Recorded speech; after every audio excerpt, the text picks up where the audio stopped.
Salut à tous, je suis ravie de vous retrouver dans cette nouvelle vidéo et aujourd'hui on va faire une vidéo réaction.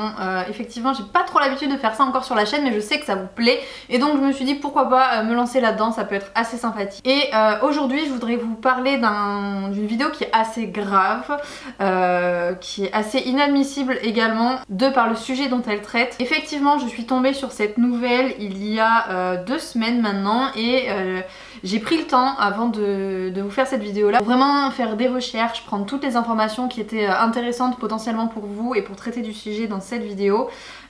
Et donc aujourd'hui eh bien on va en parler. Il s'agit tout simplement des dérives en général de l'équitation. On sait que quand l'argent rentre en jeu, animaux et argent ça fait en général vraiment pas bon ménage. Et on peut en avoir la preuve encore une fois aujourd'hui dans ce dont je vais vous parler, puisqu'effectivement il y a un cavalier il y a quelques années maintenant. Alors je crois que les informations ont été révélées relativement récemment, mais les faits ont eu lieu en 2018 et 2019, donc ils remontent à bien plus longtemps que ça. En fait il s'agit tout simplement d'un cavalier qui a fait vraiment n'importe quoi. On a du mal à imaginer que ce soit possible. C'est un cavalier de CSO. Il a tout simplement utilisé des éperons qui étaient électrifiés. Voilà, ni plus ni moins. Là pour le coup on est à 200% dans la compétition avant le bien-être animal et avant la relation qu'on peut avoir avec l'animal, et c'est pour le coup complètement inadmissible d'en arriver là. Alors en fait c'est un cavalier donc international qui monte dans de très grandes compétitions et il y a une source qui a tout simplement envoyé des fichiers, des photos à un média, puisque sur les clichés qu'il a pris, le photographe a remarqué qu'il y avait un petit objet dans la main de ce cavalier là, un objet qui lui a semblé assez étrange et qui n'avait pas grand chose à faire dans les mains d'un cavalier de CSO classique, puisque en général dans nos mains on tient quoi? Nos rênes et puis c'est tout, hein, on n'est pas censé avoir un autre objet, mais pour le coup c'était très bien caché, vous allez le voir, je vais vous montrer quelques photos. En fait voilà, c'est ce petit boîtier noir qu'on arrive très difficilement à remarquer, on peut le voir vraiment que sur les photos quand c'est un instant qui a été figé.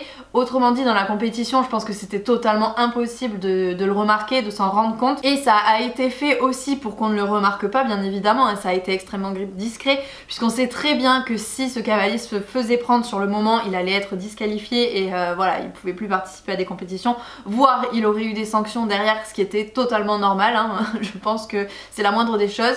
D'ailleurs je ne sais pas comment il a été sanctionné, j'essaierai de rechercher et de vous dire ça si j'arrive à trouver l'info là rapidement. C'est également un cavalier qui a été assez critiqué puisqu'il est sorti sur pareil une grande compétition, un grand derby, avec un cheval qui est sorti avec 28 points de pénalité sur son tour. Donc vous imaginez l'état du cheval pour faire 28 fautes sur un tour comme ça, soit il n'était pas préparé, soit il était beaucoup trop fatigué. Alors il y a plein de vidéos qui tournent à ce sujet là aussi, bref c'est pas le sujet de cette vidéo là, mais voilà, il faut savoir que cette personne, on sent que voilà, l'argent c'est bien plus intéressant que le bien-être et voilà, la relation encore une fois avec son cheval, avec ses chevaux, même s'ils ne lui appartiennent pas. On sait que les cavaliers sont là pour monter des chevaux de propriétaire. Les chevaux ne leur appartiennent généralement pas, mais bon c'est encore moins une raison, j'ai envie de dire, pour faire ce genre de choses. Mais bon voilà, les cavaliers sont payés pour être performants, c'est leur métier de gagner, et donc parfois il y a des grosses dérives et heureusement c'est extrêmement rare bien évidemment, mais voilà, je voulais vous faire cette vidéo là pour vous dire ça existe et il faut être vigilant à toutes ces petites choses là. C'est important vraiment de dénoncer ces faits là pour pas que ça se reproduise, parce que c'est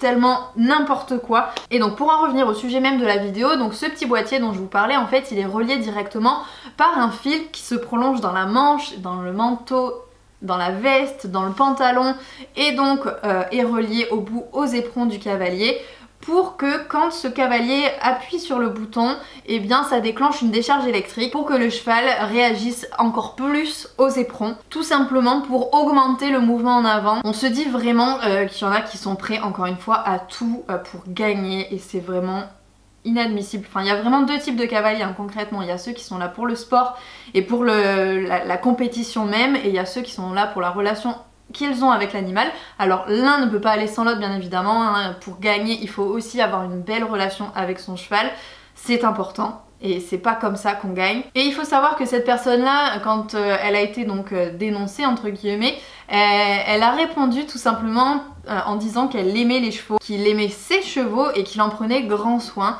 Alors vraiment quand on sait ce qui s'est passé, bon, clairement ces mots on peut pas les entendre. Il dénonce même le photographe en disant que cette personne-là a voulu lui faire du tort, a voulu briser sa carrière entre guillemets. Mais on a envie de dire encore heureux que cette personne-là ait dénoncé et que ça se soit su, parce que imaginez si, enfin d'ailleurs on sait pas, hein, si ça se trouve il l'a fait bien avant et on s'en est rendu compte que là, la nouvelle apparemment date de 2020 et j'ai fait mes petites recherches là durant la vidéo et je me suis rendu compte qu'effectivement ce cavalier là avait été suspendu.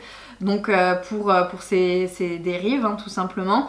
Il est provisoirement suspendu depuis le 28 octobre 2020. Donc on ne sait pas exactement ce qu'il va se passer après, mais en tout cas bon, je pense que c'est une sanction qui est juste, même s'il doit à mon avis bien évidemment continuer de travailler les chevaux à la maison et on ne sait pas dans quelles conditions ils sont travaillés. Est-ce que vous imaginez quand même que là il s'est cassé la tête pour mettre ce...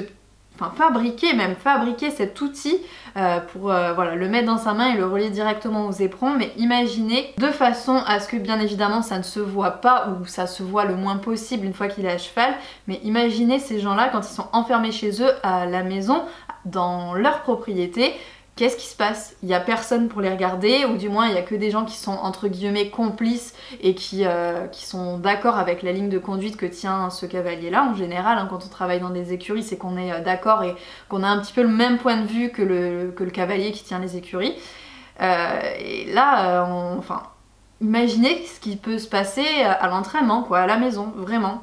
Imaginez. Donc je pense effectivement que ça aurait été sympa qu'on aille faire un tour chez ce monsieur et qu'on aille voir un petit peu ce qui se passe plus loin, parce que vraiment c'est n'importe quoi.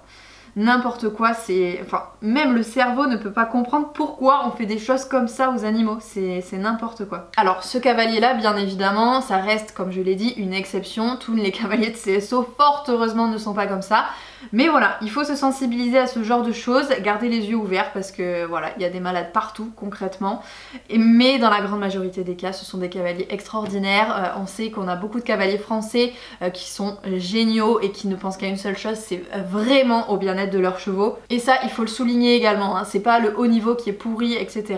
Oui, il y a des mauvaises choses, oui, il y en a des meilleures. C'est comme dans tout, voilà, c'est comme dans les centres équestres, c'est comme dans les pensions de propriétaires, c'est comme dans les courses, il y a du bon et du mauvais absolument partout, croyez-moi. Bref, voilà, je pense avoir fait le tour de ce petit sujet qui m'a mis un peu hors de moi, je dois vous l'avouer, quand je l'ai appris. J'espère avoir pu vous sensibiliser sur tout ce genre de choses là et que vous garderez bien évidemment les yeux ouverts et que vous n'hésiterez pas à ouvrir votre bouche quand il y a des choses qui ne vont pas, même voilà, dans votre centre équestre, dès qu'il y a des choses que vous trouvez choquantes, et bien faut pas hésiter à en parler pour les chevaux, pour leur bien-être. Vraiment c'est hyper important de penser à eux, encore une fois, avant de penser à nous. Vous le savez, ça c'est ma ligne de conduite et c'est vraiment le plus important pour moi. J'ai parlé de temps en temps, vous en êtes pas forcément au courant parce que ça reste dans une sphère vraiment un petit peu plus privée pour le coup, mais voilà, moi aussi j'ai parlé, mais voilà, moi aussi j'ai réussi à parler, c'est vraiment pas facile. Mais parfois ça finit bien pour les chevaux et ça leur permet d'avoir une vie meilleure derrière, donc voilà. Donc j'espère que cette petite vidéo vous aura plu. C'est tout nouveau, donc voilà, j'espère que ces petits débats entre guillemets vous plairont. N'hésitez pas bien évidemment à me donner votre avis en commentaire sous la vidéo, ça me fait toujours très plaisir, je les lirai absolument tous. Même si je n'arrive pas encore une fois à répondre à tout le monde, je vous promets que je les lis tous. Donc merci vraiment pour les commentaires et également merci si vous vous abonnez en cliquant sur la petite photo qui s'affiche juste ici. Ça me fait toujours très plaisir, vous le savez. Allez, je vous fais à tous de très gros bisous et on se retrouve bien évidemment très vite dans une prochaine vidéo. Salut!